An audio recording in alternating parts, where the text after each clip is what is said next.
You're listening to a special version of the Inside Myanmar podcast, which covers the fallout from the military coup and the democratic resistance. During this crisis, we are not only ramping up the production of our podcast episodes, but also our blog and other social media platforms as well. So we invite you to check these out, along with signing up for our regular newsletter. All of our other projects have been paused indefinitely so we can focus entirely on this ongoing emergency. But for now, let's get into the show.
Right. For this episode of Insight Myanmar podcast, I'm very pleased to be in the office of the Initiatives for International Dialogue in Quezon City, Manila. And our guest has a long-standing relationship with Myanmar and with the democracy movement there, as we'll get into what he and his organization has done.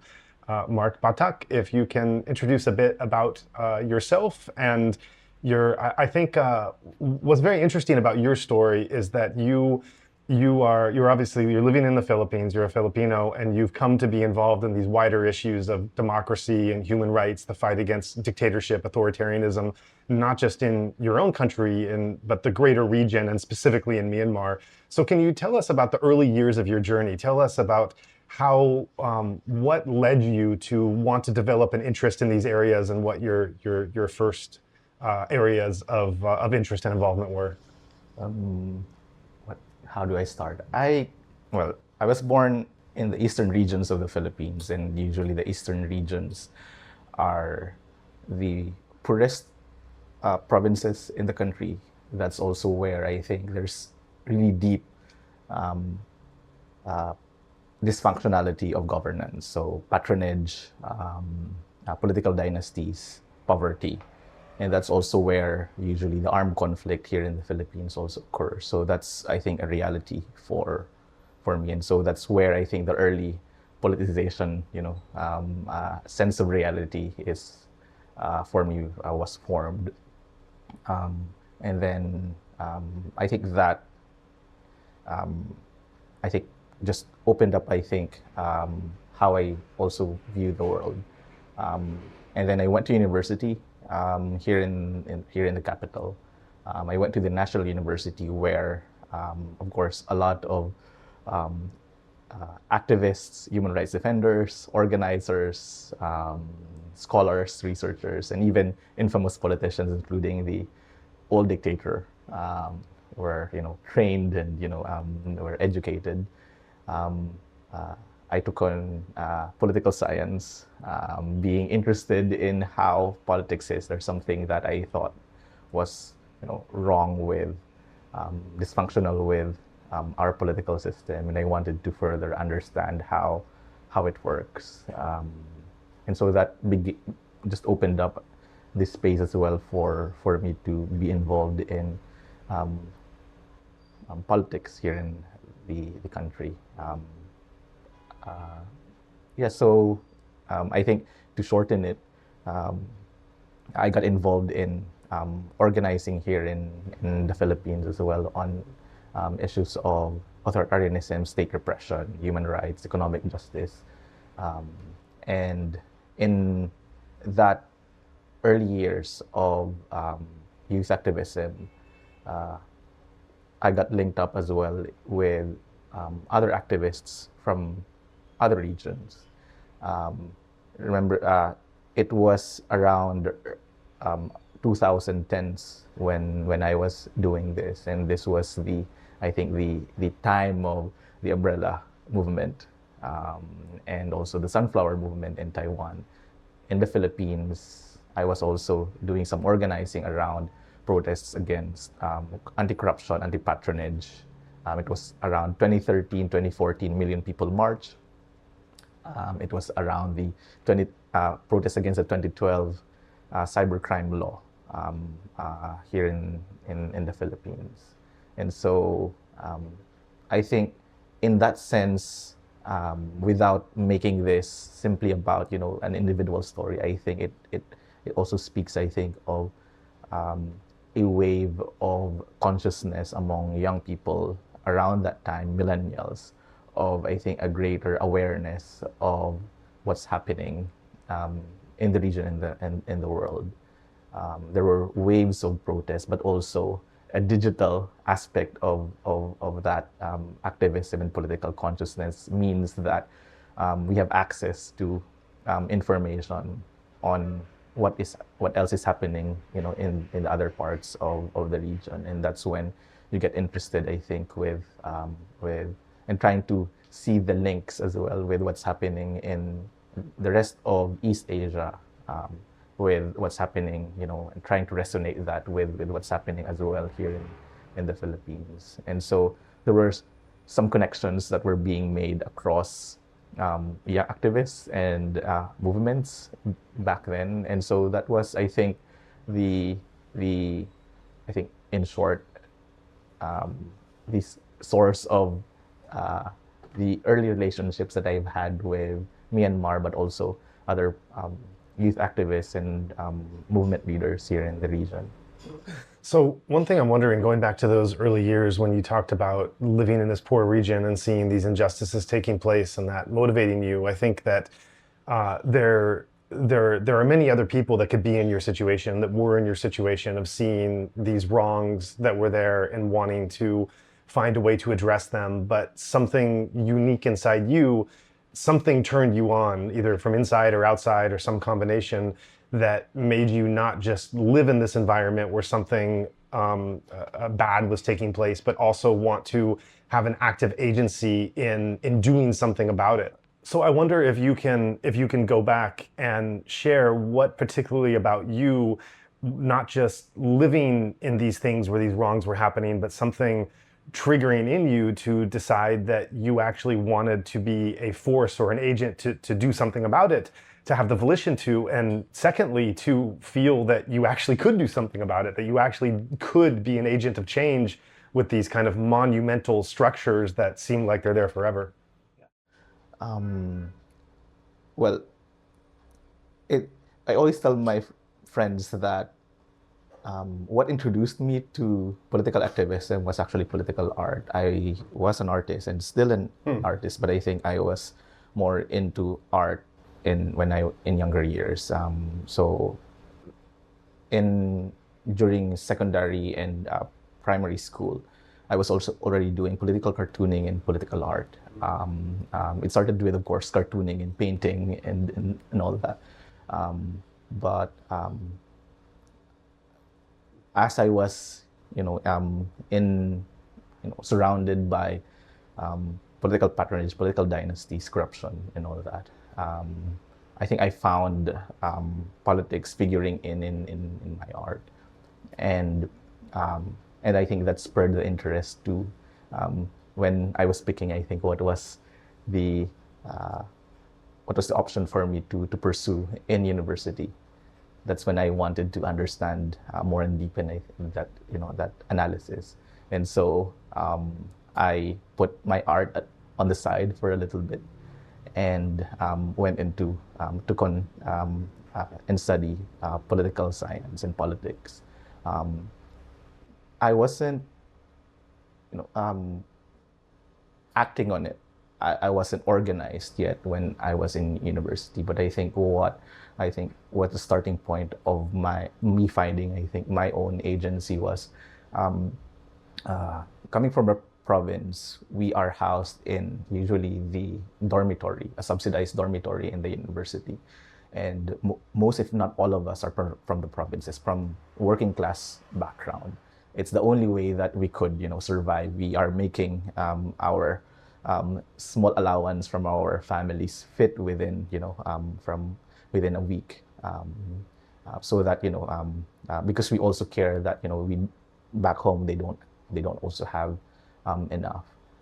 At some point, they wanted to close down our dormitory, and the school administration didn't have any backup plans on where they will take us. It was so out of the blue that they wanted to kick us out because apparently they said that they wanted to renovate it, but we did not trust them that they really had any plans. And this was in the context as well of the privatization of education. These things are so out of, are just theoretical, conceptual to me. I just studied that. But now experiencing it within I think my own experience, I think just made me peer more deeply into my own social background. I felt it was unfair, and I felt that it needed collective action. So I joined the protests of my dormitory mates and students against that.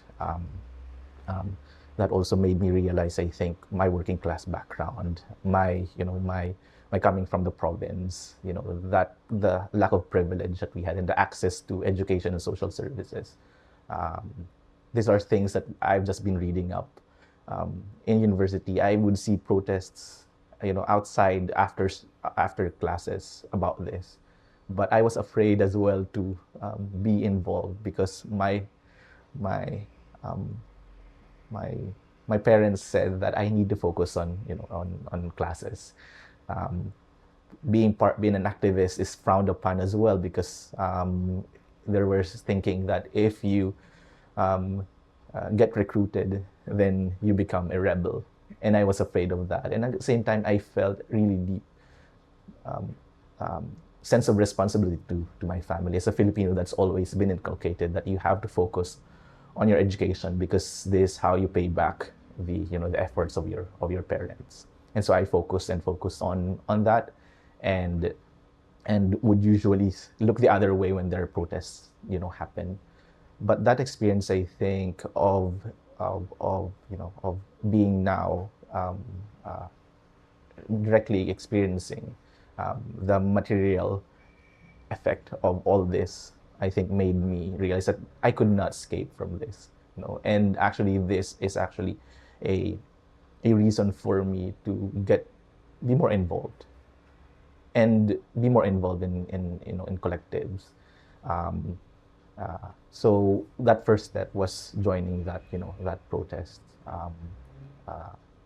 and eventually, I think that after university, or right immediately before I graduated, I was already looking up for organizations that works on issues of economic justice, looking and it's linked to to other stuff that that speaks to my experience as someone from the provinces, from a working class background. So immediately after university, that's when I tried to apply with organizations working with with labor rights, with economic justice. So my first organization was with a national organization working on issues against legacies of neocolonial debt from and neoliberalization, because these policies of privatizing social services took away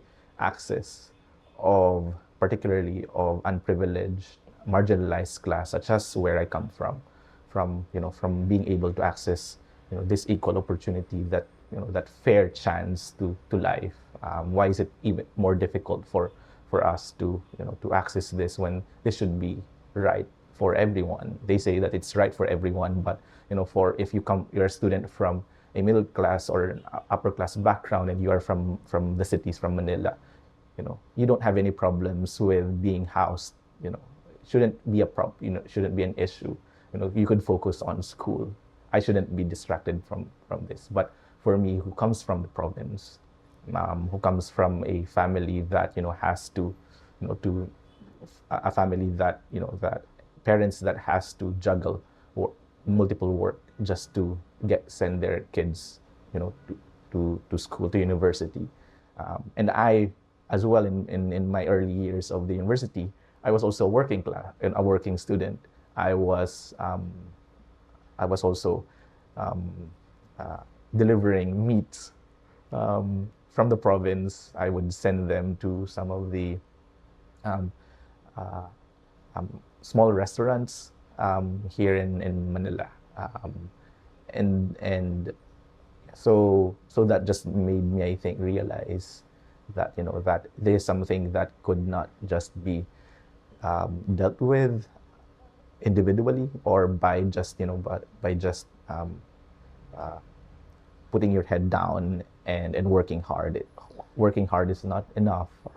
You have to build power with those around you, have the same experience, and really hold the government to account, and those structures and policies that keep us down, and without access to what should be a right for all.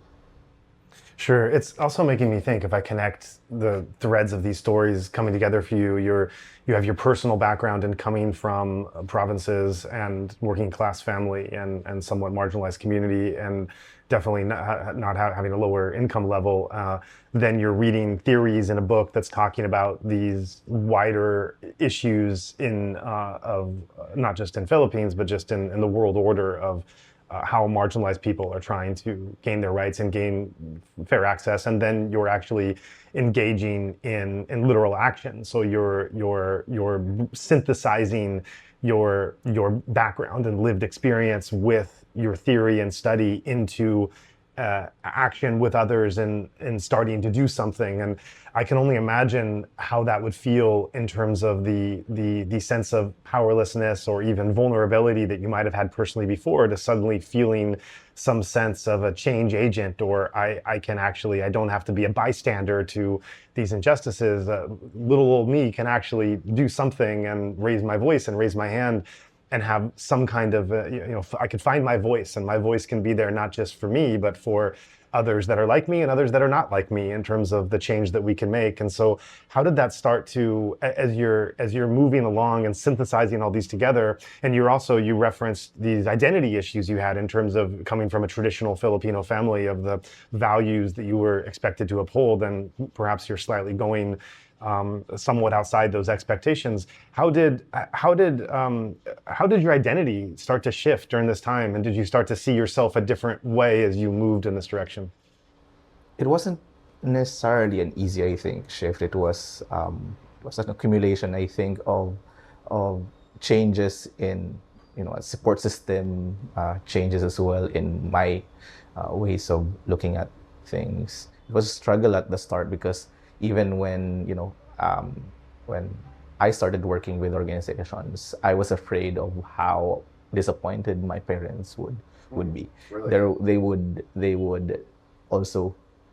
I knew that they care, and that's why they would say some of the stuff like, you should be careful. When I would try to let them know what we've been doing, and yeah, they were afraid that um, because of the narrative that once you're an activist, then you become a rebel, and then when you become a rebel, then you die in the crossfires. And now all the efforts of the family, Yes. being, I think, I could even say, I think I'm the first one in, I think, my clan. I don't know if in my town, to go to the national university. That's a big burden to hold. And so it was an aspiration of not only, I think, my parents, but of the clan, and of your relatives, but also of your of that wide, especially when you come from the provinces. It's like the entire town is all of that are your cousins. When you everyone celebrates your successes. When you graduate, your faces and names is plastered all over. But at the same time, when there's stuff that's happening to you, that is a cause for disappointment. Um, but but I think it's building as well. As I've been involved in different collectives, that's also building, I think, the support system as well. Um, uh, for me to to change how I view things. And also, as I started doing organizing and policy research on these things and doing stuff, and kept on that conversation with my parents through the years, and how they also witnessed how I use the platforms and spaces that I'm in, that also made them change and shifted their perspective as well on what activism is. I wouldn't say, of course, that that they would look at, I think, the shiny parts of it, but at the same time, my parents as well, I knew that they had it in them as well to see this in a different light. My parent, one of my parents is in a also works in government, in and he has, my father has seen corruption, and he has been the one out in work. So and I knew from how I would listen to them, even as a child, you're not supposed to be involved in discussions of your elders, but how they would talk about the dysfunctionality of of government, of local politics. They had progressive views. It's just that they are family person, so therefore that now this how they would act on it um, is based on it's restricted by their responsibility as well. But I think it was easier, relatively easier for them, to eventually understand, because they also see what was dysfunctional with society. I think what worries them, I think, ultimately is my safety and my security. But it's just a matter of, I think, them realizing that I am not necessarily taking unnecessary risks, and at the same time, I have a support system as well that that ensures that the collective security of collectives and of organizations. So it was key, I think, for me to to at some point for them to be able to meet here every now and then some of my colleagues. What are the risks of being an activist in the Philippines? How would you characterize them? In the recent years, but not only in the recent years, but I think during the time that I was in university, that was under President Gloria Macapagal Arroyo's administration, that was the peak of extrajudicial killings of activists. Wow. So there were a lot of militarized policies back then. When I remember that in my first years in university, there were two students who were doing their thesis who were disappeared because they were doing thesis research on issues of that is touchy to the community, and that's touchy for the government. And so suddenly they were disappeared. They were activists, but also doing their research. And up until now, they haven't been found. That scared me a lot, and I'm pretty sure my parents also scared them that one day, what if their son does not return? It's, I think, even more painful for a parent not to at least when to not know there's no closure at this point, and that continues up until now. I think just a few months ago, there are activists as well. There are two activists that are organizing in that are from northern Luzon, the Cordillera, and they just also got disappeared. And so this continues and continues. Red tagging, framing that that because you're a human rights activist and an organizer means that you're a communist, means that you're a rebel, and necessarily saying that that there's something wrong when you're a human rights activist, or there's something wrong when you believe in in some form of socialism or communism, or you act on injustices of done to communities, means that you're violent, you're a terrorist. That is not simply public vilification. It stays as public vilification.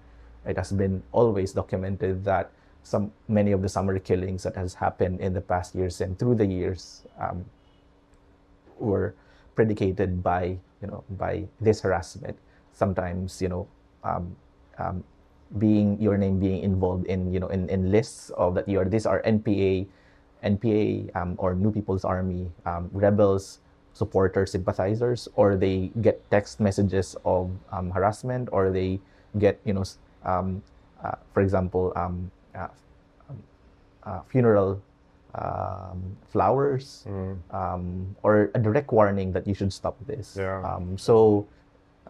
Those are just some of the risks, but also I think there's also the risk, I think, of it comes from this, from the state, but there are others as well from, from society. I think we don't know where the summer killings happened, but for the most part, those that does this enforced disappearance and summary killings have been documented to have links from the security forces, from the intelligence forces. So I think especially when you are working outside in the rural areas, that becomes, I think, quite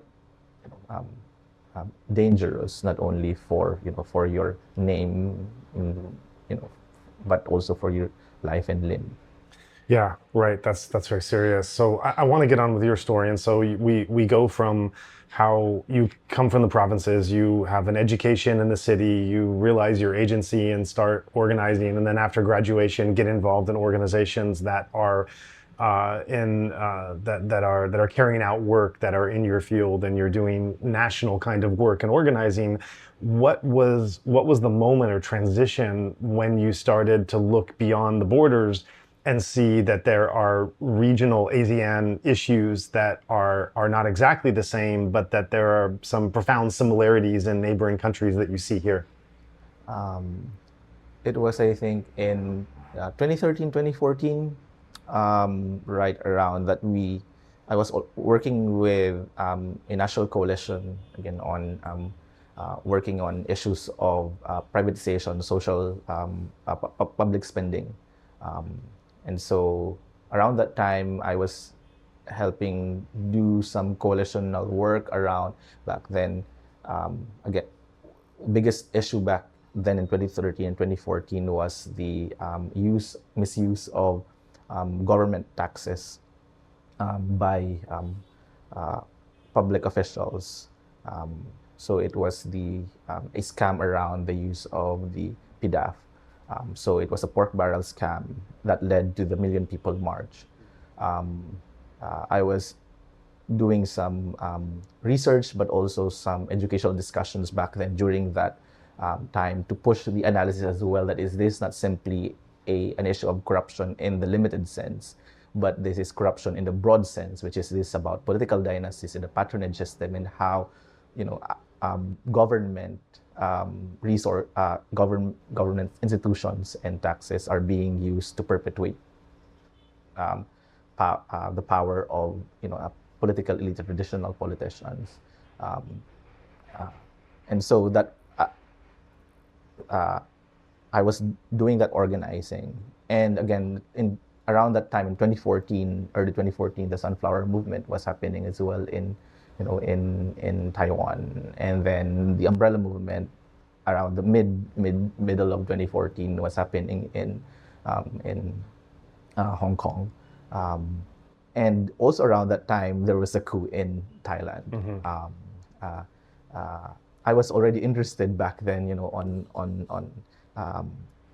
regional and global politics. I was already following the news, but to see young folks take a center role in their movements. For example, in the New Democracy movement in 2014 in Thailand, they were the first ones who came out during, some of the first ones who came out after the coup in Thailand. And then, of course, the student movement, who are quite, central as well in the umbrella revolution, and as well as the umbrella and the Sunflower Movement as well in Thailand against students occupying the parliament. Also, I think, made me realize, I think, of the capacity and power and the dynamism as well of not only of a singular young person, but this generation that is, that also has its strength. I was mentored and looked up to the veterans, martial law veterans from the 70s and the 80s. And I always would usually compare that what is with them that's not, I'm not seeing that we could not find. Why could not we not, or not seeing that massive mobilization or centrality of, as well of youth leadership in the past, you know, and I think that just sparked as well that, seeing those young activists, um, I think not just for myself but many of the young activists of my generation, mostly millennials around that time, saw as well that, that we have to do something as well, and we have to also push ourselves, and it's okay to occupy our and insist on our space in our movements, but at the same time, um, uh, we've seen that they've also been reaching out to, to each other. And so back then I was working in national or with national organizations, but there were also opportunities for us to be in regional spaces, so some regional meetings, and there were some exchanges that were happening as well. Back then you will meet other organizers and NGO workers and scholars from Myanmar, from Thailand, and those exchanges we've nurtured and we've kept in touch, especially other young folks. Um, and so at some point in 2017, a few of us decided that we should meet. And we did there were attempts already, experiments by big NGOs for, youth networks, and did not just fly. And so some of us that we've known and met each other, and remained in touch through online and followed each other through Facebook, what we've been doing, and posting, back then, changing our profile pictures for each other, or retweeting each other's stories, or posting about each other's. We said that, why don't we meet up? Why don't we, not depend on big NGOs? And so we gathered. I think there were 15, less than 20 of us gathered.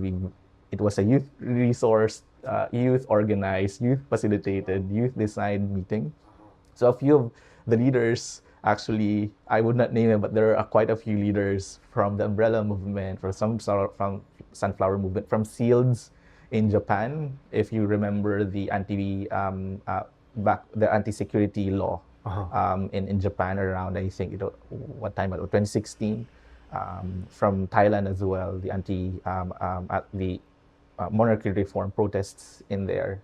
There's also folks from Indonesia, from Myanmar as well, and from the Philippines. So we gathered in 2017. And so we tried to experiment on creating our own platform. It did not fly as we wanted it to be, but again, there's these are all experiments. In my analysis was because we were mimicking as well. Some of us were already working with NGOs, and we were mimicking how they do things, but it just doesn't fit with the ways of working of social movements that we already belong in. And some of us, we are partly housed within NGOs and think tanks, and some of us are students and still active in social movements. So we were mimicking it. That it just doesn't fit with how we do things, and also it doesn't fit with the new forms and needs and culture of organizing of young folks.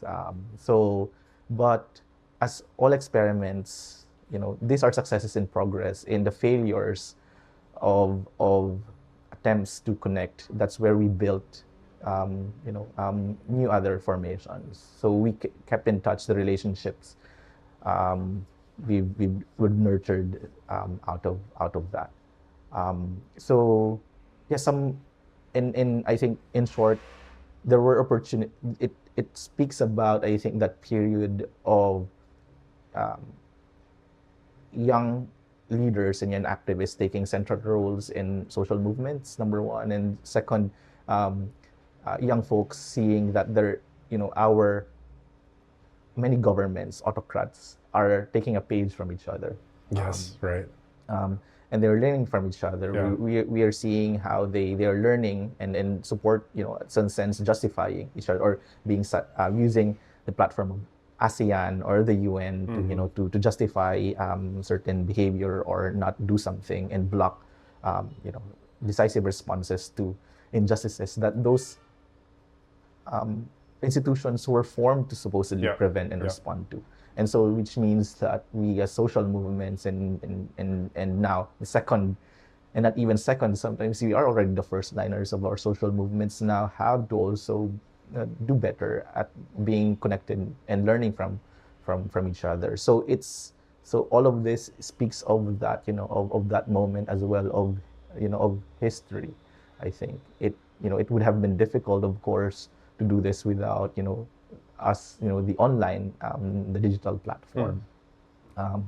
And also, I think that, that ability for us to to every now and then, it's a privilege to be able to fly, but every time that we have work in other countries, we would try out of our work times, we would meet with other collectives for drinks and also visit some of their collectives, and and organize some stuff, some sit-ins, some lecture, and educational discussions. So it just snowballed, I think. And so this collective that you were forming was this we haven't named it yet, but this Milk Tea Alliance, which has been this kind of loose affiliation of young activists in different countries, learning where they can have solidarity and mutual support. The group that this informal group of youth that you're talking about forming was in what way was this related to, or was it actually the Milk Tea Alliance? Yeah. So. Many of the relationships that were there, that allowed for some of the protest actions, were already present before the hashtag. The hashtag was catalyzed, I think, some of those digital action and awareness online during that time in 2020. But at the same time, that ability for the messages out of that hashtag and to be distilled in cross messaging and support across protest movements due to relationships was already present before the hashtag.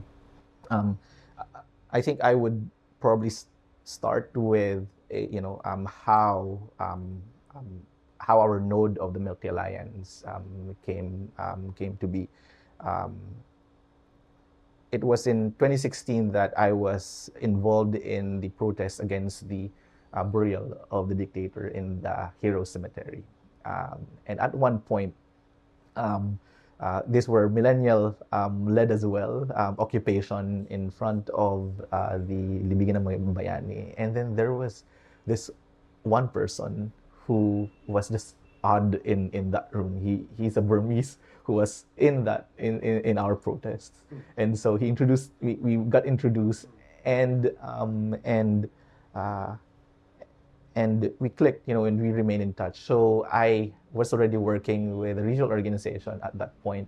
So whenever I am in Yangon, he was the one who would arrange for me to meet with his seniors from Generation 88. Oh, wow. For other youth folks as well. Back then they were, he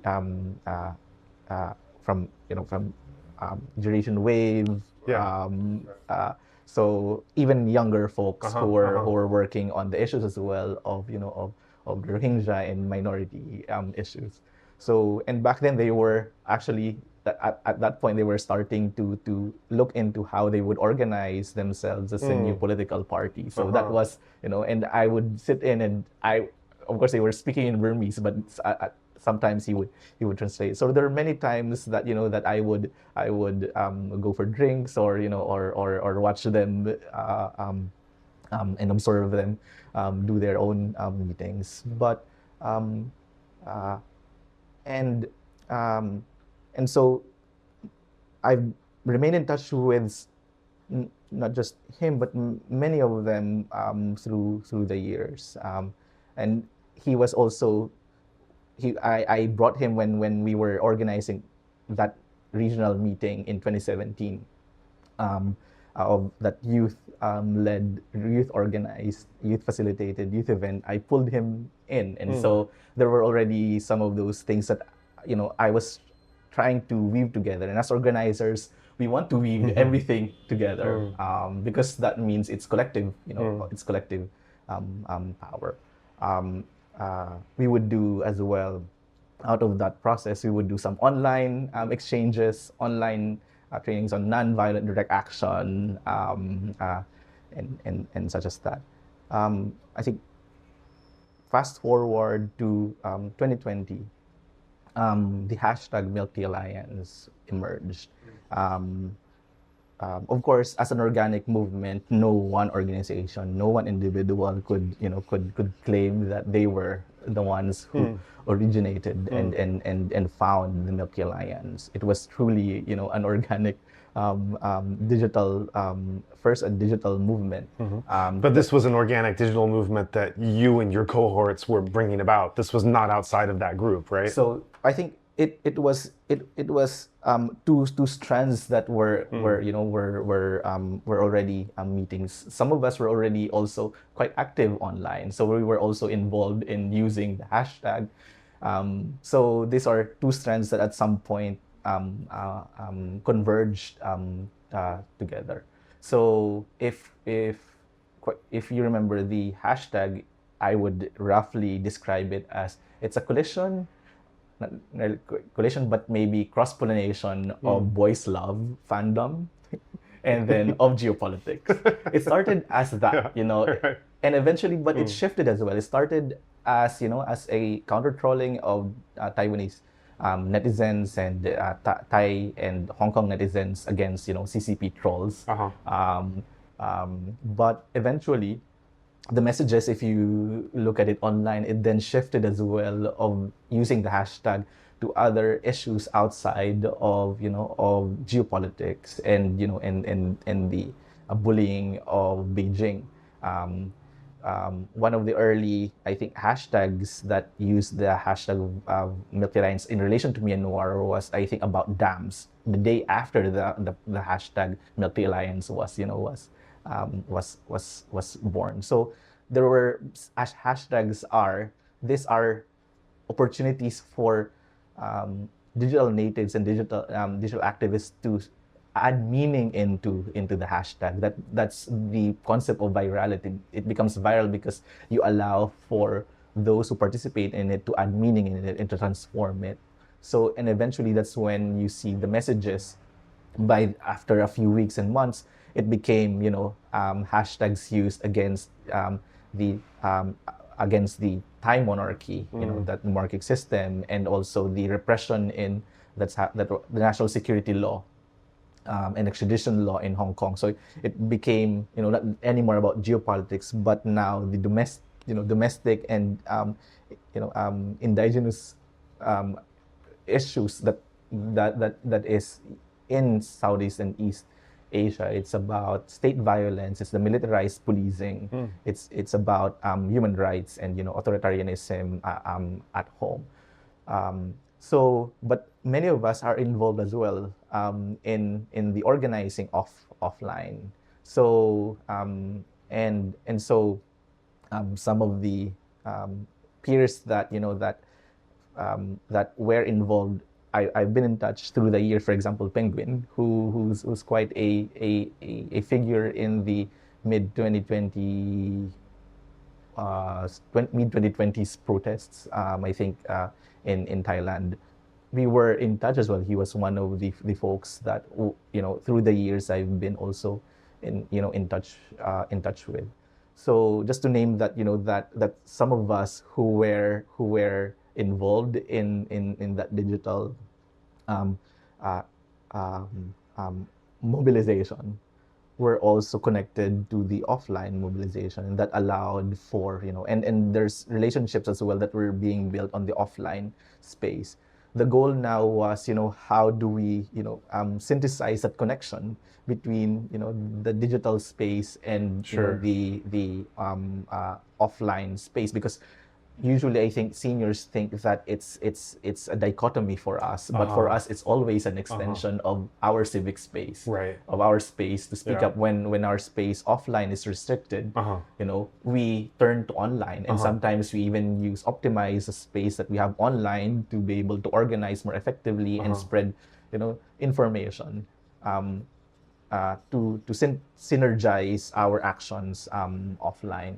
And so, as you could see now, and the access as well to information, learning from online on, tactics from Hong Kong on and symbolisms, the three finger salute.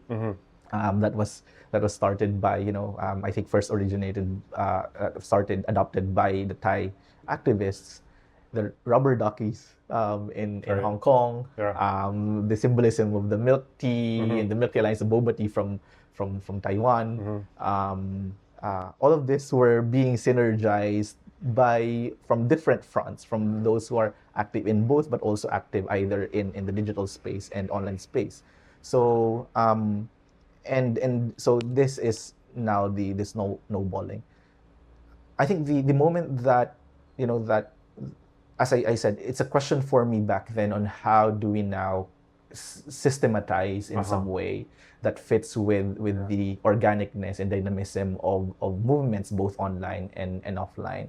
I think the opportunity came in uh, uh, the first week of the coup in 2021. So in the first week of February, the coup happened. The immediately day after, the Burmese activist, my friend who I've been, in contact with, my brother who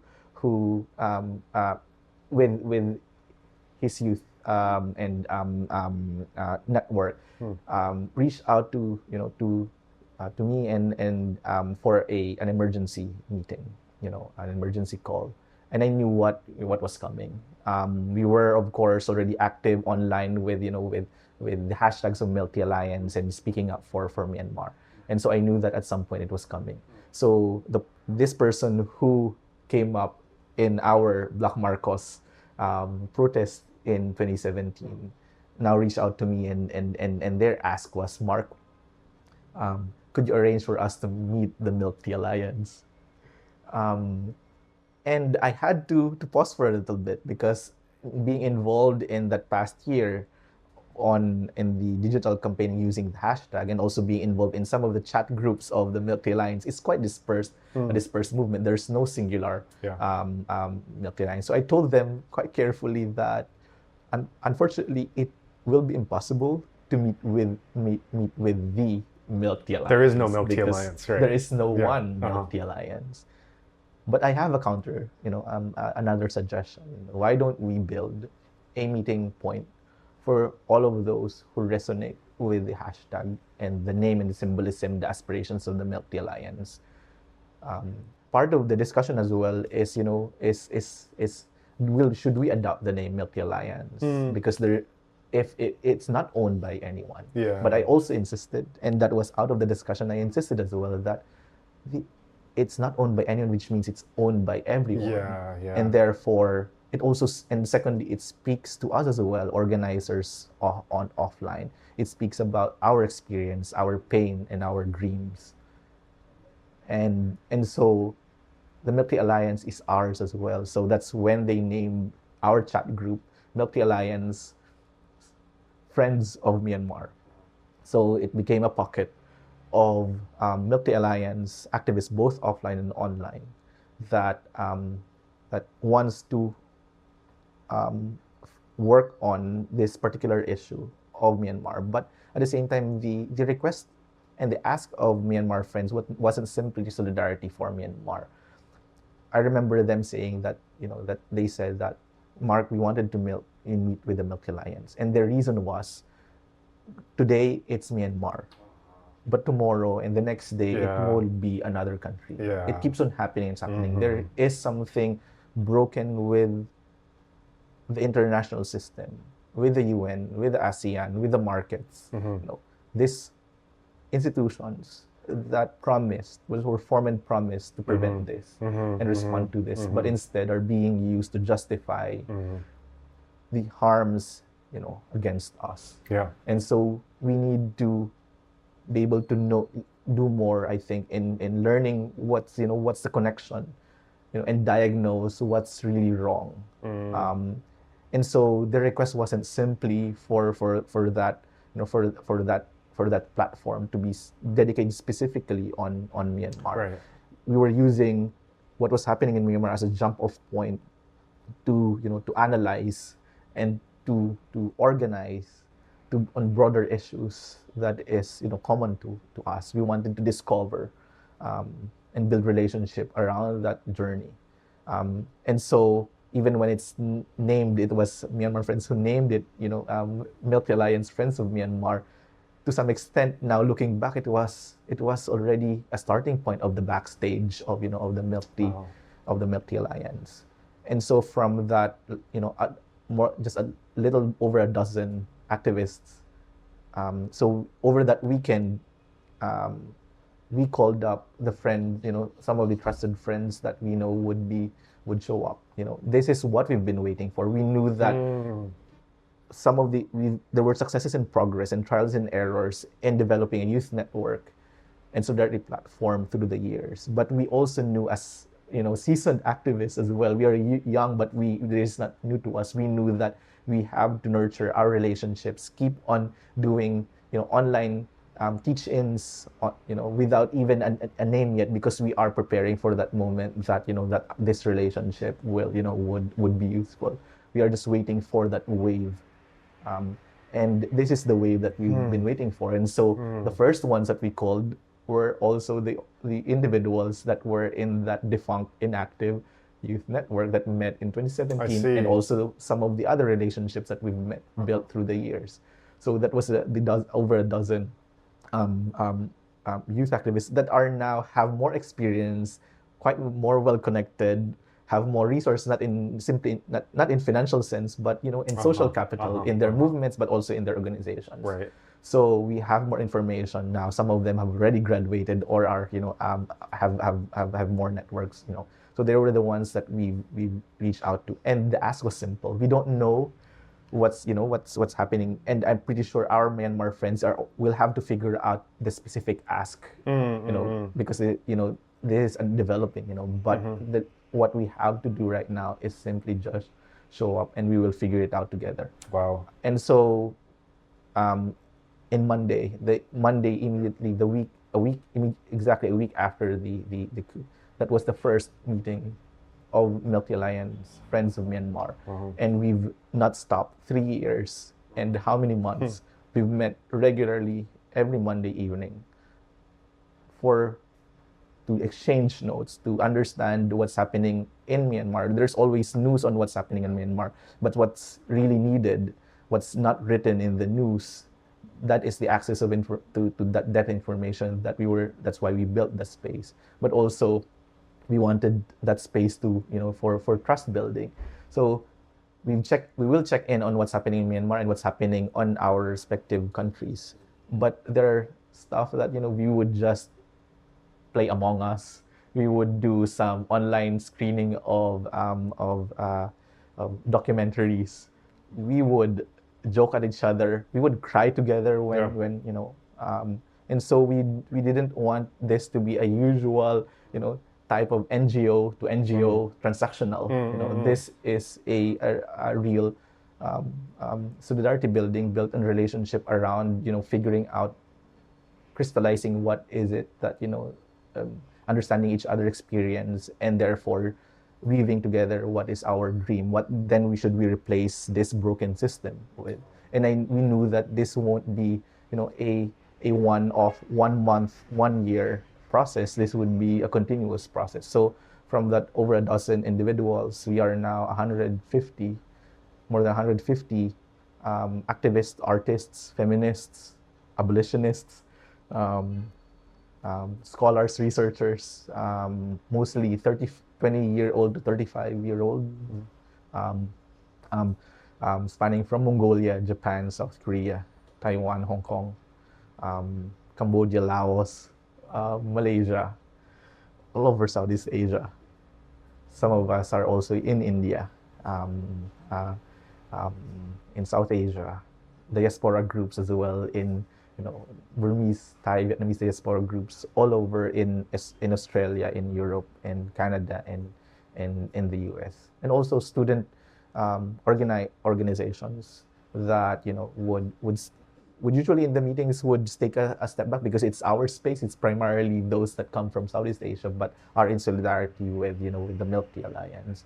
So from now simply being dedicated on Myanmar, it became a platform for information sharing and events and protest actions across that concerns this region, but also people asking for tips and information on how to do digital activism, offline activism better.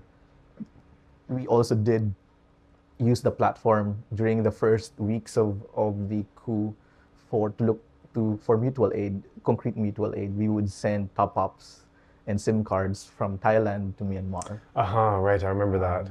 We would also, when Myanmar friends find themselves, in Thailand, escaping back then the closing of the borders, and the armed conflict, we would look for houses of friends where they could stay for a few days, and then we would look for local organizations who could host them for weeks, and then up until we could find that more long-term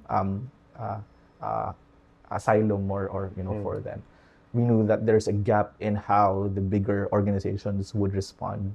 So, and we are in the front lines who have a little bit of resource that that we could, and that's what we mobilized so that we could bridge that.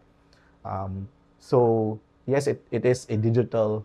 It started as a digital, just a hashtag.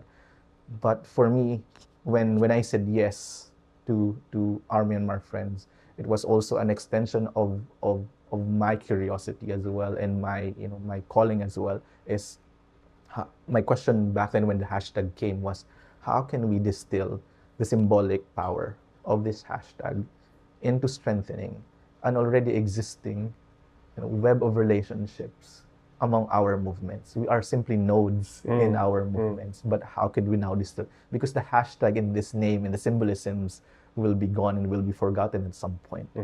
But what will remain would be the relationships that have deepened, that are anchored in in an analysis analysis of the concrete link between our material experiences, our pain and our struggles and our aspirations as well, that we would have that have existed before the hashtag, and therefore will continue to exist after the hashtag. It's so brilliant to hear that the way you've described that journey, and as well as the way that Myanmar has played a central role in that journey, both in terms of the Burmese contact you had way back when, as well as the coup being this. I really like how you put it, that it was this. It wasn't you didn't look at the coup so much as a shock and and an immediate scramble, but more like, this is the moment we've been waiting for. We knew that something was coming, and that there was some need, there was going to be something that was going to bring us together, and this is it. And this is, as we talk about this current movement being so remarkably different in terms of the ethnic Bamar solidarity, as well as the online spaces that Burmese activists are using. I think what hasn't got enough attention, which I'm really realizing talking to you, is that this moment is also fundamentally different based on the Burmese ASEAN relationship that has never really existed before to any degree, like you're saying, and that really can be a game changer. And so as I'm hearing this, one of the questions I have is, as we look at the difference between this current resistance movement and some of the previous ones, and in 2007, 1988, even going back 1974, Uthan's funeral, and some of the other touchstone moments in Burmese history, those moments did call up a sense of action and response from like the Free Burma Coalition and in the West, basically like you had these center points of DC, London, and let's say like Mesot or something, where there was activity that was formed around centers and organizations and specific individuals whose prominence arose when this happened. And formulated responses and activism, really in those, I would say those three power centers is kind of what I think of. And so when 2021 happened, those traditional resistance power centers of activity in London, DC, and Mesot, they continued to be active as they had in the past. And so and I'm sure you know about those organizations, individuals, what they do. What I'm curious about is what were you as this amorphous Milk Tea Alliance, Friends of Myanmar, this collective that you were organizing, what were you trying to bring to it that was different than these traditional ways of reacting? From where you were sitting and who you were and your identities, how were you orienting and being active in this current moment that was perhaps a departure or different from the allies and the movements that had formed abroad in previous times? I would say that, yes, it's different, but it was also not trying to differentiate ourselves. Sure. It's not differentiating ourselves because, for example, many of us who are active have also some, were mentored. We're also championed young folks, young activists that were active in Milk Tea Alliance, Friends of Myanmar, were draws lessons as well from the previous wave of solidarity for Myanmar. For example, I would also give due credit that the ability for me to even play one of the weaving roles is that I was housed with, as you said, you've introduced this organization that we are in right now, the Initiatives for International Dialogue. It's one of the old solidarity organizations that were organizing, especially in the early 2000s, on the early phase of solidarity for democratization of Burma. And being housed here means that I could borrow some of the resource, maybe just some meeting accounts for me to host those online check-ins, but also the relationships. I was working with the organization for 10 years. They knew that I am an organizer first and foremost before I became an NGO worker in the organizations in this organization that I will be when I leave the organization. And which is I am now. I've transitioned out of the organization, but I'm still an organizer. But had it not been being housed in this organization, I would not have been able to have the opportunity to go to Myanmar and meet Kina, and all of that, to meet with other young activists. Yeah. They would allow me to a space to meet with them, and I'm pretty sure many of us who are in that, initiating role in Milk Tea Alliance in different nodes have that privilege and that power and connection to that wave. And I think in a more meta sense, we just act in waves. It's an ebbs and flows, and so we build on what has been built before us. But at the same time, I think shifting to what's different, I think is, it's not necessarily unique to the Milk Tea Alliance is this generation, but every generation of young activists, is different culturally. It's not a youth sector. It's about a distinct cultural moment, because organizing is deeply cultural, and that's why the Milk Tea Alliance draws from pop references, boys love. As a queer person, the reason why I was drawn to the hashtag first and foremost in April 2020, because back in the middle of the pandemic, we were all very much online, and it was the peak of the fandoms of boys love. And as a queer person, I was also consuming this Japanese, Korean, and Thai boys love TV series. And so that made me also resonate with, with other young folks of, young millennials, and also Gen Zs. And so we were speaking the same, language that allowed for that to happen. So some of those references, boba tea is, I think, talks about a particular generation, and a particular geography, and so that in Southeast Asia there's different variations of milk tea, yes, but there's the existence of boba tea, and milk tea and bubble tea. I think that, and and for sure the other young generations as well in the Philippines, in Indonesia, in Malaysia, or in Myanmar, when they were organizing as young people, they have that, pop what symbolisms and popular references that, that allows them to connect outside verbal language. That it's just an oil to soften, I think, to ease in your rapport and trust. It's not enough, but it allows for that efficiency of, of organizing that interpersonal relationship.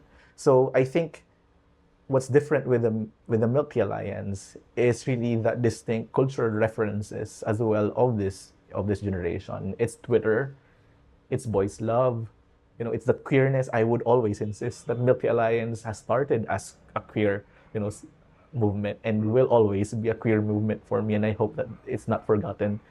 The milk tea, the boba tea, the three finger salute, which refers to, the film Hunger Games, right. Again, very particular to this generation, and many more. And the other thing I think that is quite unique with this generation, also I think the preceding generation, is the search for a different kind of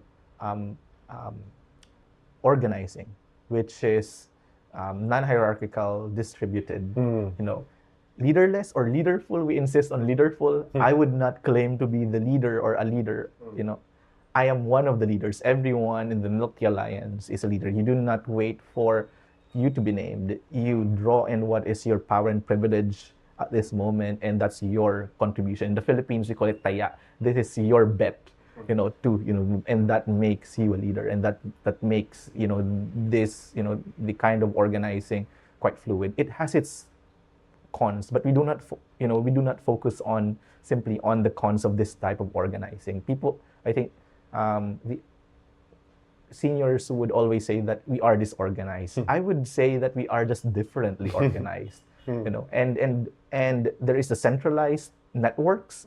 There is the other type is a decentralized network, but social movements is a third kind, which is a distributed network, which means that not, you might not be connected to everyone, but you are connected to one or a few that is connected to the other parts of the network, so which is quite distinct with the two other forms of, of networks. And that, I think, the experimentation on what it is, and it draws from, the Occupy, the Wall Street organizing, the Occupy, wave of Occupy demonstrations, organizing the wave of the Arab Spring organizing. So that and that is a dynamics as well of, the space, the platform, the space, and and culture. So since social media is dispersed, and of course it starts with quite a distributed movement, and it will remain to be a distributed movement. In the first week of the coup, suddenly there were organic popping up of the different Milk Tea Alliance Twitter accounts. Many of them are inactive right now, but that is also, that is simply just how movements are. You just contribute with what you can and try to connect. And so many of us are connected as well to some of the people or team behind those accounts. There's other chat groups as well around that. The Milk Alliance Friends of Myanmar remains to be the most active right now, and so by de facto it becomes the backstage, but it's not the center of the Milk Tea Alliance. At some point it will be another one. But I think we are just driven by the same intent of pulling the resources and power that we have so that we could respond to the ongoing needs of the time.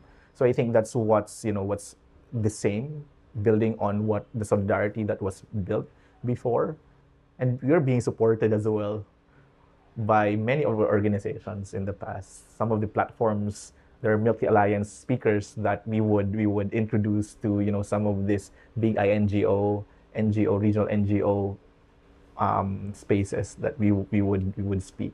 But at the same time, we know our strength as well, and it has something to do with with the ability to change narratives and norms, first in the digital space, but how we carry that as well to the offline spaces through our direct actions and mobilizations. Another thing I'm wondering about with that, in terms of the space that you occupy, and I referred to this before we started the interview, and I think this is an important topic to get your comments on air about as well, is that you're in this interesting space where on one hand you have these some measure of tyrannical and dictator type totalitarian governments that are, and regimes that are across Southeast Asia that you've heard this rhetoric for some number of years that criticizing things like democracy, human rights, and these concepts as kind of Western concepts that don't really belong in Asian systems. And that might be good for a Western system, but in an Asian system, we have a different way to proceed. And then yet on the other side, you also have these longtime Western scholars and human rights activists and leaders and such that as you have said, many of them have given you your start. They've trained you. As you were talking, I was thinking about standing on the shoulders of giants as kind of what you're able to do. You're able to capitalize on the progress and the activism they've done to be able to not have to reinvent the wheel. But at the same time, I have heard complaints or concerns from Asian activists that sometimes Westerners that are more based in their home countries and have their own sense of concepts will talk a little more than they listen, and they will. And I don't want to generalize or characterize everyone, because obviously there are many exceptions to this, and many wonderful Western activists and academics and journalists that are very much trying to understand the local concept and then know how their theory and their background fits into it. But there is an example of those that are more trying to impose their own paradigms and perspectives into Asian contexts that don't really fit so well. And so you're sandwiched between, the more patriarchal and traditional forces that are telling you these concepts don't belong at all, and some of these Western leaders and academics and activists trying to also gatekeep and impose their views from their place, and you're carving out this center where you're in some ways, I imagine you're kind of pushing back against both these views. So how would you describe the space you're trying to occupy and the conversations you're trying to have for both of these arguments?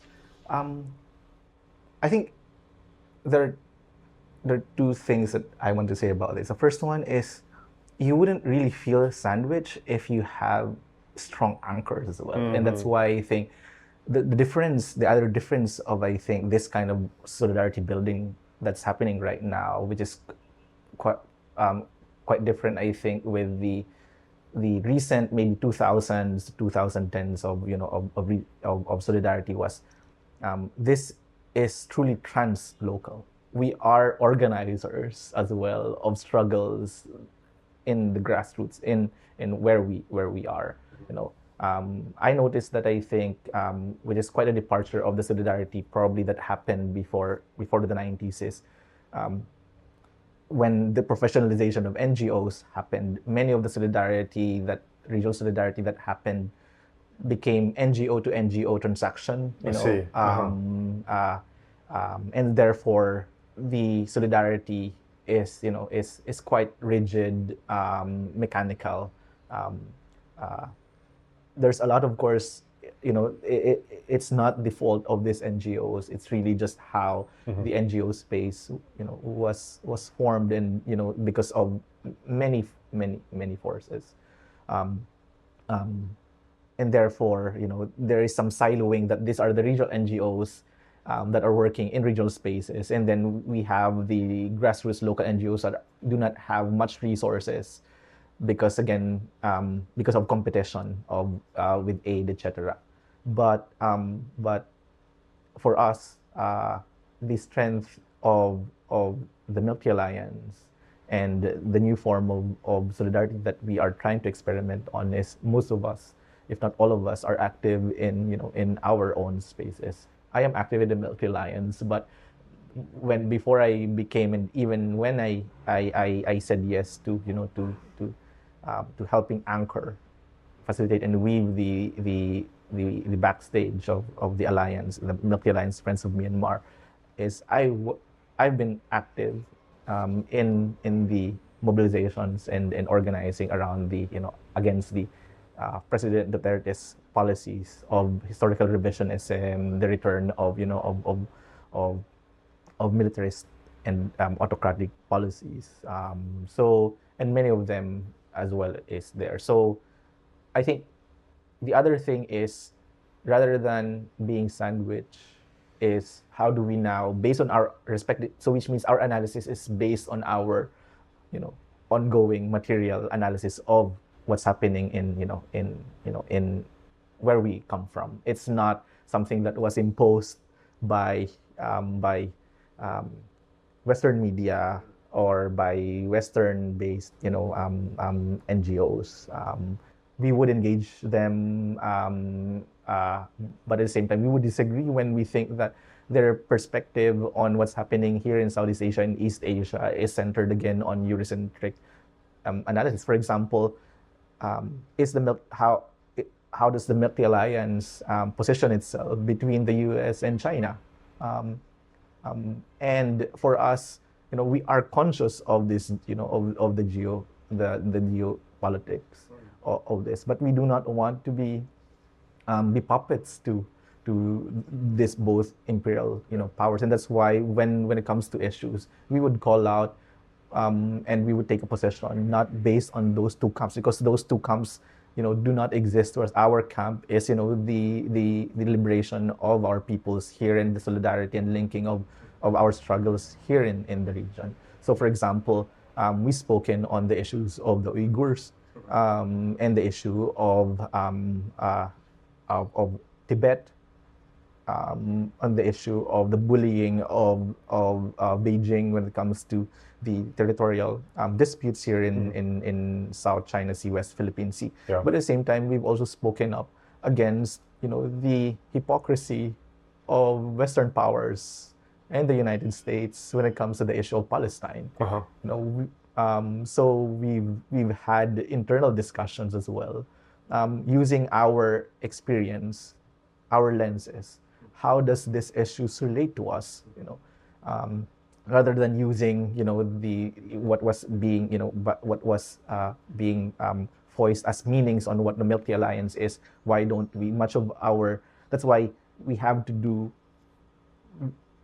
We work hard in regularizing our check-ins and meetings and discussions, because that's when if we do not work hard, and that's what I would tell peers, that our statements that we would usually, it seems like we would usually just release multiple statements here and there, but the point of those joint statements is not primarily on for policy change. It would be useful for that, of course, and in awareness, but primarily we are making joint statements as as miles markers for what is the consensus so far within the group. Because if we are not intentional in defining what Milky Alliance stands for, all other forces will define that for us.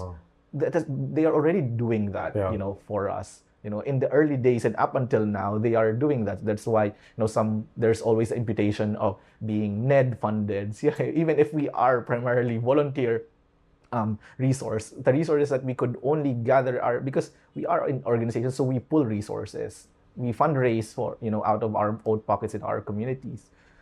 The imputation of being color revolutions. But again, that imputation as well is based on a Eurocentric, that the only legitimate, the only primary battle, and the only battle that is happening right now is, from the point of view again of a new Cold War. But our lens is based on what is our analysis here so we have, as Milky Alliance, that is what we are doing more intentionally. We have to define what we stand for, analyze what's happening in the world, what's happening in Palestine, what's happening in Ukraine, what's happening and how does that really, and that's why in our statements you would refer to how that speaks to our own experience of militarism, militarized police, state violence, here in the country. What are the links of of those forces with what's happening here, and how authoritarians in our own military and our police are being transformed, being propped up here in the region. And I want to get back to the role that you've done on Myanmar, because Myanmar has played this real catalyst in in the trajectory or the pivot of as the Milk Tea Alliance has gone along. And I know that here in the Philippines, actually physically, as well as the online spaces virtually, you have personally been involved in many things these last 3.5 years. So I wonder if you can highlight some of the things that come to mind that you'd like to share in your advocacy and action towards Myanmar since the 2021 coup. Much of it is sometimes, it's a tension for me, a contradiction, I think, of feeling for me, because I think much of the work that we do is truly the backstage, and it is something that at some point, sometimes it's seems not worth saying. But I would also, and at some points, I would have to hold back on sharing what those are, because that has some security Sure. impact on not only my peers but also our tactics and strategy. But there's also, I think, what I would also want to emphasize is the ability to wage big public events. Digital campaigns is built on the work that's done silently and on the background, and that is the motivation, I think, why we poured our our hearts in in continuing the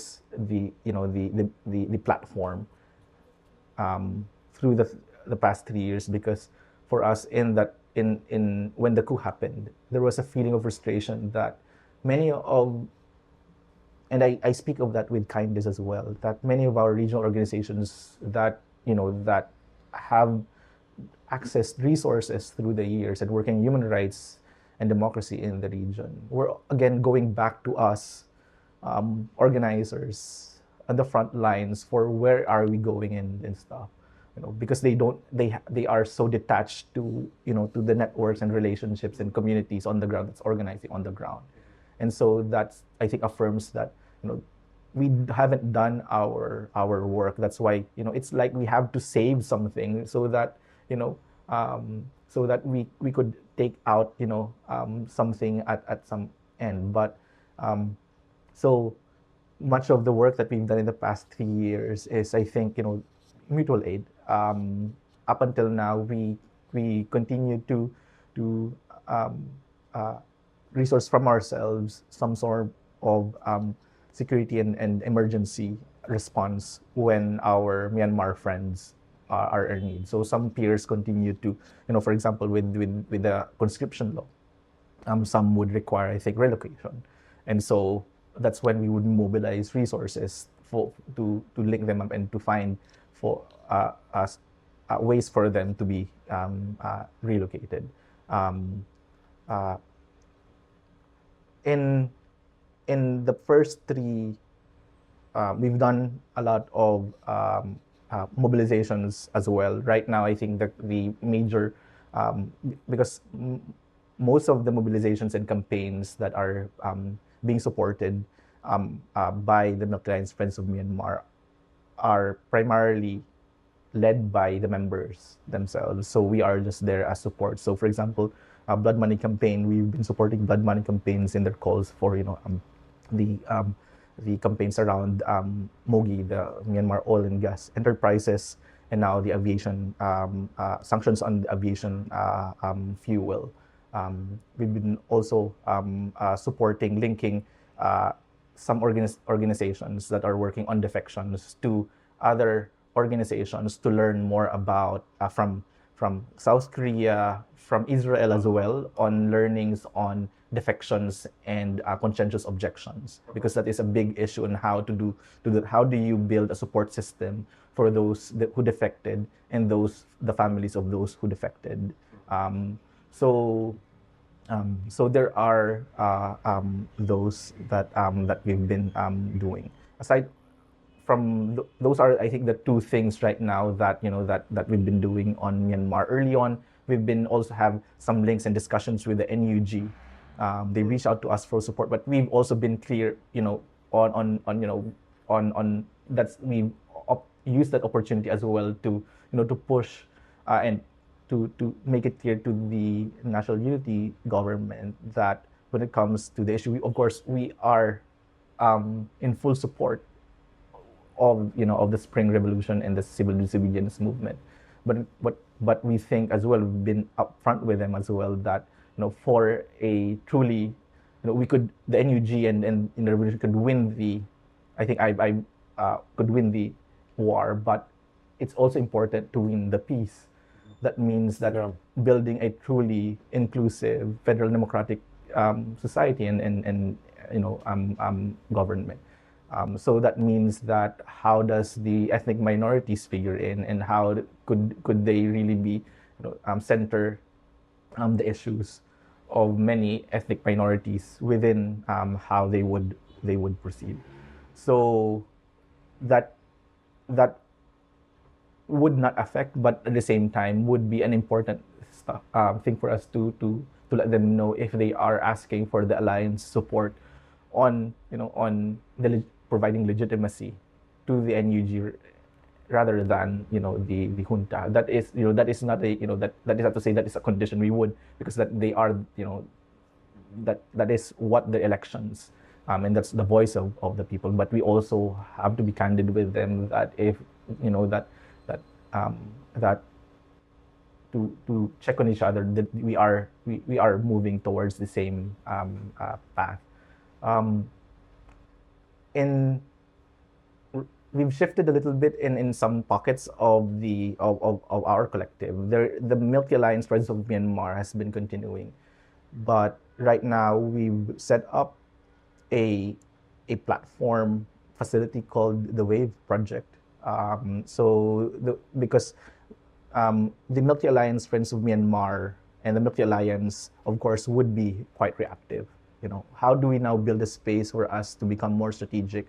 There are meta needs, for example, that that a dispersed movement could not be able to to respond to and address. And so we need a more structured system where we could address psychosocial needs, emergency protection, regular regional meetings. But we also wanted to experiment that we cannot institutionalize the Milky Alliance. It's not ours to institutionalize it. Even for our node, we don't want to do that. But rather, why don't we just create a pocket that now we could continue to raise resources that could support now some of the needs of the network, but not only of the those who call themselves Milky Alliance, but also youth organizations and organizations that want to do translocal solidarity initiatives. So we are in a 24-month experiment of trying to to experiment through a social design. On resourcing we are not funders. We are a community resourcing. We're resourcing each other. So we're pulling some resources to to support some of the experimentations of activists that that they want to work together. The point is of that's why it's called the Wave Project. It's it's a wave. It's an ebbs and flows. It has something to do with using recognizing the strength not only of the ebb, the flow, but also of the ebb. Oh, the Milk Tea Alliance is currently in the ebb. We know that, but that doesn't mean that there's nothing that should be happening. The movement still is alive. It's a question of what does the movement and its collectives do during the ebb. And during the ebb, that's when you prepare, and that's when you strengthen your relationship. The same thing that we learned in what allowed for Milk Tea Alliance Friends of Myanmar to happen. Now, do we wait for that that which is beyond our control? So that's when many of our friends who've been organizing in the past 2-3 years have, of course, faced a lot of trauma. And so, how could we do that? Some of them would require emergency support. We have to continue building our analysis. What is our analysis now moving forward? So we built this facility called the Wave Project to be able to resource some of those initiatives. So we've had our first meeting. A pocket of us met last year to dream together and identify our pockets, our pods of experiments that we will, that people are interested and curious to work together. Part of that is building the muscle, the muscle. You have to constant solidarity for me is a muscle. You have to constantly do it. The only way that you could build it is through action, and that's why it was important that that we find and build resources within the community to constantly do that, however small it is. So right now we've been working with different members on different issues. They're working together on some initiatives across countries on issues around Thai and Myanmar exchanges around mental health, and also building a support system. Some others are doing some podcasts on what is the story of women and feminist Milk Tea Alliance activists, because usually we also want to envision that's the other thing about the new way of organizing. It's a prefigurative organizing. We do not wait for the future society to come and be built. We have to apply those and that means as well what does feminism and queerness look like in how we do things. So some of us are working on that.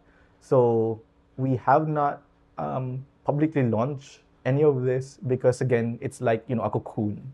But eventually I think in a month or so I think we would be launching the website as well. And by we, I'm not saying that I am not the grand weaver of this. These are my peers who are doing their own pockets as well of work. But it's important, I think, to share a little bit of this, I think, to speak right now, because people might think that the Milk Tea Alliance is dead, or that the movement, solidarity movement is dead. We are in an ebb. It's very much alive, And as the Milk Tea Alliance, as any movement, whether it's a Spring Revolution or whether it's the fight for democracy here at home in the Philippines, the movement remains to be alive even at the ebbs of the struggle. It's just really figuring out, I think, what can we do during the ebb so that by the time that the flow happens, we are in the best position to grab that opportunity. Yeah. And really, respond quickly and steer the wheel of change. Mm.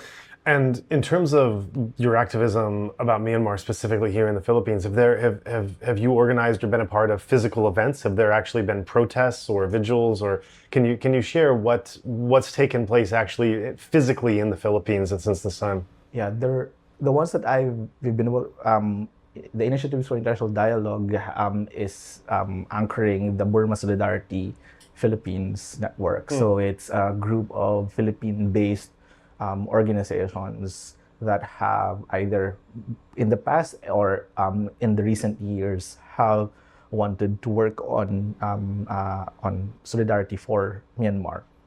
And also exploring how we could engage our own government, the Philippines, to take better possession in support for for Myanmar and the civil disobedience movement. We've done we've just recently last week we've done the Paper Planes campaign in support of the call of Blood Money campaign in Myanmar Friends for Solidarity on the campaign for calling for sanctions against aviation fuel because right now with the current tactics of the junta, now that they are losing in the ground wars, they are shifting to aerial bombings in their tactics, and it's a question of how do we now restrict the ability of the military to wage this kind of of its military war. And quite key to that is the aviation fuel. If they cannot fly, then they could not bomb, as our Myanmar friends would say. We've also in the past months as well, we've done those mobilizations during key events to continue keeping the awareness not only here in the Philippines but also regionally, so that it could constantly be covered. That is not simply an issue of Myanmar, but is an issue of Southeast Asia. We called some mobilizations as well, calling for ASEAN to shift away from its 5-point consensus, which is a massive failure. But at the same time, it's also again it always speaks of duality, I think, or asymmetry on how the ASEAN would intervene. They would allow discussions or presence of the military junta within some spaces, but would not really engage with the national unity government and other actors. There are we've just had some Filipino filmmakers have also did last month a film showing of documentaries from the civil disobedience during the revolution, and screened that in the university. There was massive showing in the University of the Philippines. There were there were 2 films, or at least series of films that were in there, and that was important to keep the attention and awareness and deepen that awareness among Filipino youth and students. So yeah, those are just a few stuff that's happening here, but some peers as well in the Milky Alliance have also been doing their own campaigns, sometimes back to back or alongside parallel. For example, there were protests as well in Thailand where where they would use the milk tea as well to in front of the Myanmar embassy, and would use the milk tea, free milk tea for people to stop and have a discussion on what's happening in Myanmar. There are other art events as well during, I think, the anniversary in February, or commemoration in February in Chiang Mai as well. So some of them are also within within our, when we would usually coordinate messages. There's also quite a number of mobilizations and also sit-ins as well in Taiwan. So far, I think it's in Taiwan and Thailand and to some extent the Philippines that we remain most active. It's quite difficult to do a lot in Hong Kong given the situation there. yeah, so but yeah, given that that the resources that is required and attention as well, we try to make do with what we have and become strategic on on just keeping the attention and deepening the awareness within our respective countries. And um, yeah, that's some of the things that public events that we've been doing. That's great. And can you share in which ways the Philippines, as the Philippine government, the Philippine representative in ASEAN, or other kind of top leaders over representatives, UN, et cetera, how would you characterize their response since the coup? We know that the Myanmar regime is craving legitimacy and wanting to be seen as, and there's all these games that have been playing since in terms of how they're recognized or not recognized, or kind of allowed to sit, even just sit in a room or whatnot, and how the different countries and representatives have accommodated them or pushed back or been cowardly in some cases. But how would you characterize the Philippine government and representatives and authorities, how they've responded to the coup and their relation with the regime and or the NUG? Unfortunately, the position of the Philippines is quite disappointing.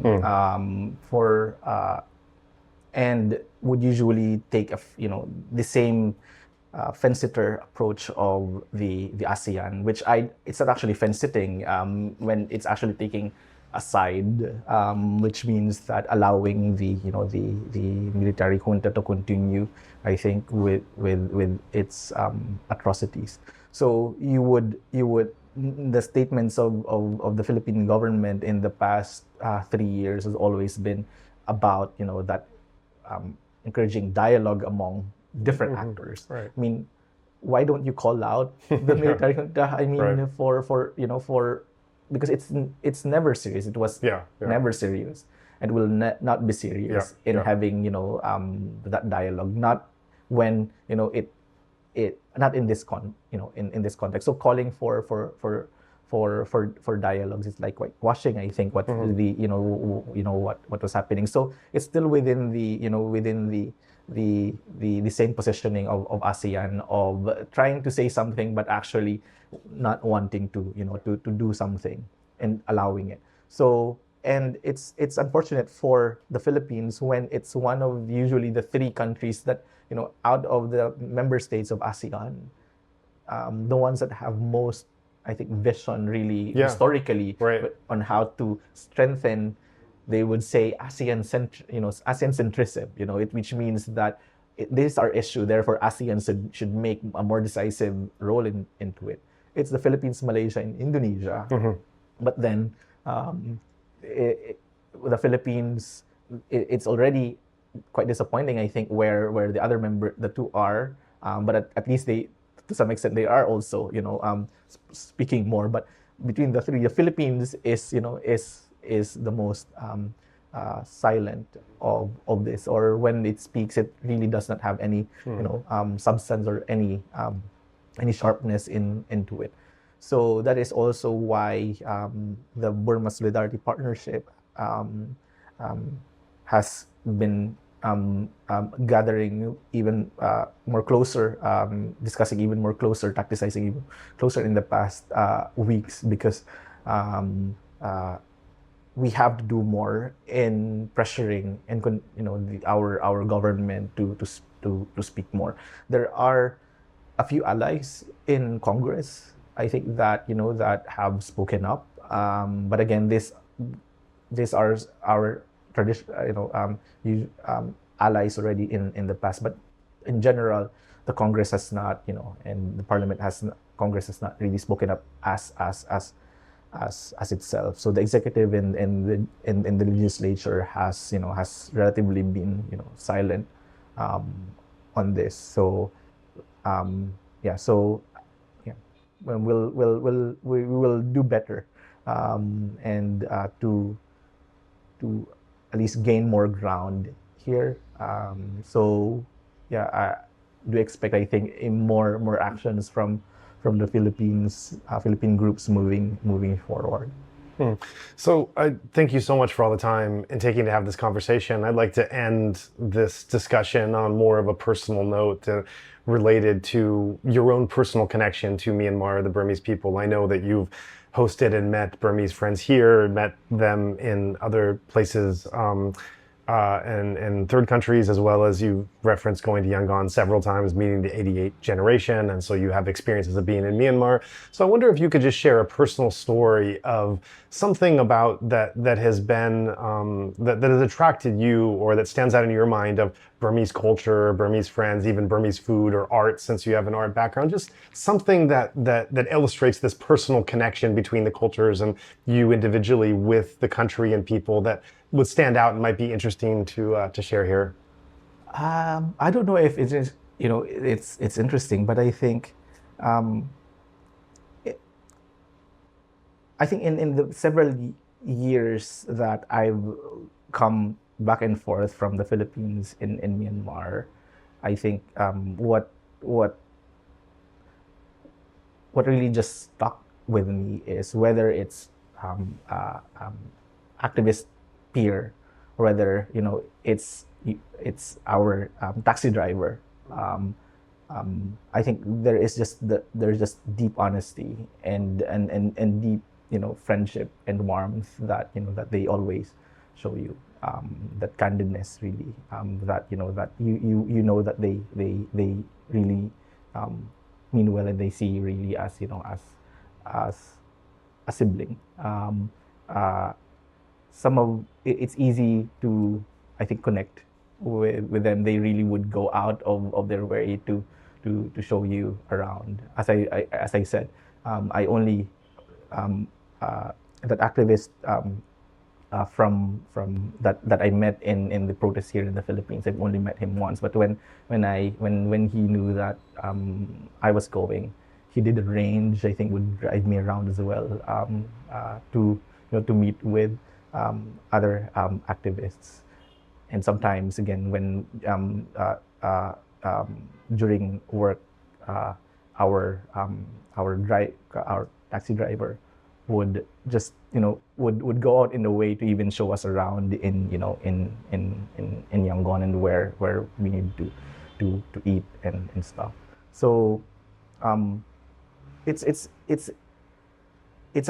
a accumulation of, I think, those small things, small things that I think are fundamental for me as as an activist. It is, yeah, the big words, I think, are good, I think, as anchors. As I've told you, I've studied political theory and political philosophy in university, but it is in that everyday small things that that you could that really anchors and grounds all of that.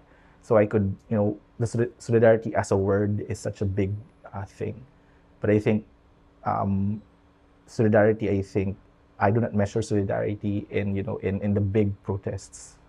That is important for collective action, but for me the most fundamental meanings and ways that we I see solidarity is important to me, and I could see solidarity is in a ways that we show up with each other.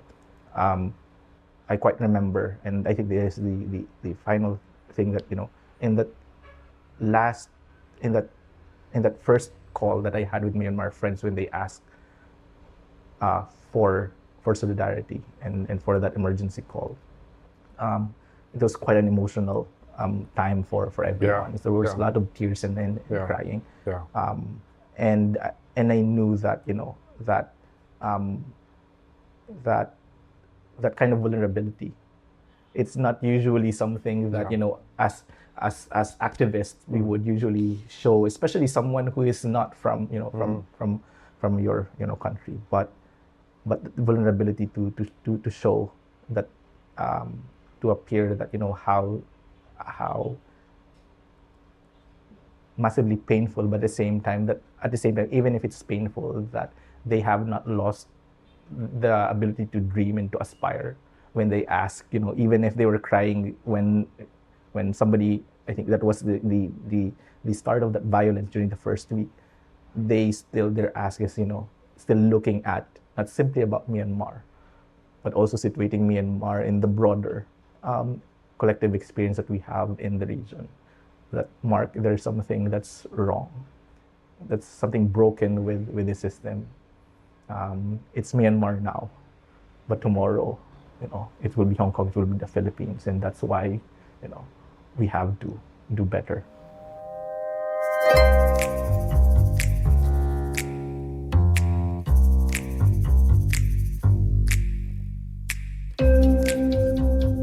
Many listeners know that in addition to running these podcast episodes, we also run a nonprofit, Better Burma, which carries out humanitarian projects across Myanmar.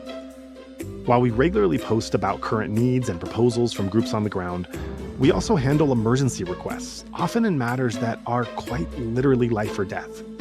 When those urgent requests come in, we have no time to conduct targeted fundraisers, as these funds are often needed within hours. So please consider helping us to maintain this emergency fund. We want to stress that literally any amount you can give allows us to respond more flexibly and effectively when disaster strikes. If you would like to join in our mission to support those in Myanmar who are being impacted by the military coup, we welcome your contribution in any form, currency, or transfer method. Your donation will go on to support a wide range of humanitarian and media missions, aiding those local communities who need it most. Donations are directed to such causes as the Civil Disobedience Movement, CDM, families of deceased victims, internally displaced person IDP camps, food for impoverished communities, military defection campaigns, undercover journalists, refugee camps, monasteries and nunneries, education initiatives, the purchasing of protective equipment and medical supplies, COVID relief, and more. We also make sure that our donation fund supports a diverse range of religious and ethnic groups across the country. We invite you to visit our website to learn more about past projects, as well as upcoming needs.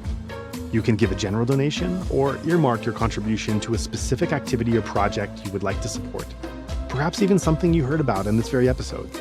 All of this humanitarian work is carried out by our nonprofit mission, Better Burma. Any donation you give on our Insight Myanmar website is directed towards this fund. Alternatively, you can also visit the Better Burma website, betterburma.org, and donate directly there. In either case, your donation goes to the same cause, and both websites accept credit card. You can also give via PayPal by going to paypal.me/betterburma. Additionally, we can take donations through Patreon, Venmo, GoFundMe, and Cash App. Simply search Better Burma on each platform and you'll find our account. You can also visit either website for specific links to these respective accounts or email us at info@betterburma.org. That's Better Burma, one word, spelled BETTERBURMA.org. If you would like to give it another way, please contact us.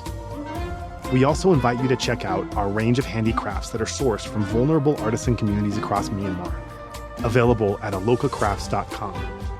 Any purchase will not only support these artisan communities, but also our nonprofit's wider mission. That's Aloka Crafts, spelled ALOKACRAFTS, one word, alokacrafts.com. Thank you so much for your kind consideration and support.